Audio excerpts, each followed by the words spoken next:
PFI ಸಂಘಟನೆಯನ್ನು ಇವತ್ತು ನಿಷೇಧ ಮಾಡಿರುವಂಥದ್ದು ಅತ್ಯಂತ ಸ್ವಾಗತಾರ್ಹ.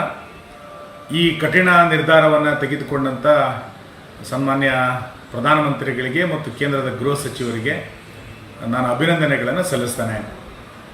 ಭಾಳ ವರ್ಷಗಳಿಂದ ಕರ್ನಾಟಕದಲ್ಲಿ ಮತ್ತು ದೇಶದ ಬೇರೆ ಬೇರೆ ಭಾಗಗಳಲ್ಲಿ PFI ಸಂಘಟನೆ ಇವತ್ತು ಹಿಂಸೆಯನ್ನು ಪ್ರಚೋದಿಸಿಕೊಳ್ತಾ ಒಂದು ದೊಡ್ಡ ಸವಾಲಿನ ರೂಪದಲ್ಲಿ ಸಮಾಜಕ್ಕೆ ಭಾರತವನ್ನು ದುರ್ಬಲಗೊಳಿಸುವಂಥ ಪ್ರಯತ್ನವನ್ನು ಅವ್ರು ಮಾಡ್ತಾಯಿದ್ರು.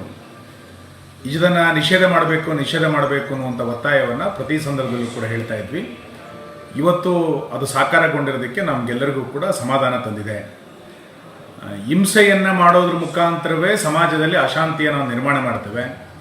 ವಿಶೇಷವಾಗಿ ಹಿಂದೂ ಸಂಘಟನೆಯ ಕಾರ್ಯಕರ್ತರನ್ನ ಟಾರ್ಗೆಟ್ ಮಾಡಿಕೊಂಡು ನಿರಂತರವಾದಂಥ ಹತ್ಯೆಯನ್ನು PFI ಸಂಘಟನೆಗಳು ಮಾಡ್ತಾ ಇತ್ತು.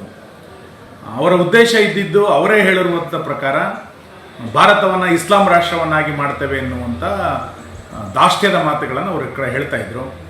ಇವತ್ತು ಅದಕ್ಕೆ ಸರಿಯಾದಂಥ ಸಾಕ್ಷಿ ಆಧಾರಗಳೆಲ್ಲದೂ ಕೂಡ ಸಿಕ್ಕಿದ್ರಿಂದ ಕೇಂದ್ರ ಸರ್ಕಾರ ದಿಟ್ಟವಾದಂಥ ಕ್ರಮಗಳನ್ನು ತೆಗೆದುಕೊಂಡಿದೆ. PFI ಇಷ್ಟು ದೊಡ್ಡ ಪ್ರಮಾಣದಲ್ಲಿ ಕರ್ನಾಟಕದಲ್ಲಿ ಬೆಳೀಲಿಕ್ಕೆ ಆ ಎಲ್ಲ ಸಂಘಟನೆಯ ಕಾರ್ಯಕರ್ತರನ್ನು ಕಾಂಗ್ರೆಸ್ ಪೋಷಿಸಿದ್ದೇ ಇಷ್ಟು ದೊಡ್ಡ ಪ್ರಮಾಣದಲ್ಲಿ ಅವರು ಬೆಳೀಲಿಕ್ಕೆ ಕಾರಣ ಆಗಿತ್ತು.